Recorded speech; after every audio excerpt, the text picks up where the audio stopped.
Gas চান, Suarez line চান, রাস্তা চান, সমস্যার সমাধান চান, ঘরে ঘরে চাকরি চান, বেকার দূর করতে চান এবং আপনারাও ঘরে বসে যেন ইনকাম করতে পারেন সেই পথও চান, তাই না?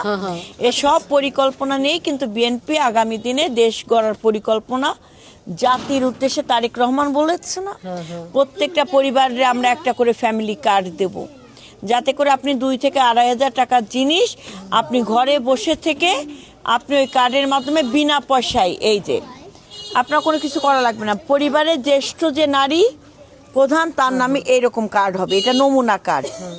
এই কার্ডে আপনার ছবি থাকবে, আপনার নাম থাকবে, আপনার ঠিকানা থাকবে, সব কিছু থাকবে। 2 থেকে 2,500 টাকার জিনিস আপনি গ্যাস পাবেন, সব কিছু একদম পরিকল্পিতভাবে আমরা দেশ গড়ব, অপরিকল্পিতভাবে না। ওই যে নসরুল হামিদ বিপু সাহেব যেভাবে গ্যাস কি খনিজ এবং জ্বালানি মন্ত্রী হলো কিন্তু কেরানীগঞ্জে গ্যাস নাই, বুঝছে না? 17 বছরের রাস্তা না, যে রাস্তা দিয়ে হেঁটে আসলাম, এটা খুবই দুঃখজনক।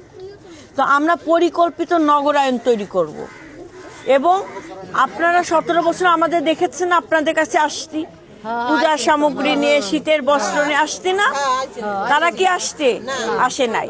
তো আমাদের তো আন্তরিকতা আছে, আমরা আপনাদেরকে সাথে নিয়ে এই নতুন করে আমরা নতুন করে পরিকল্পনা করব। ঠিক আছে।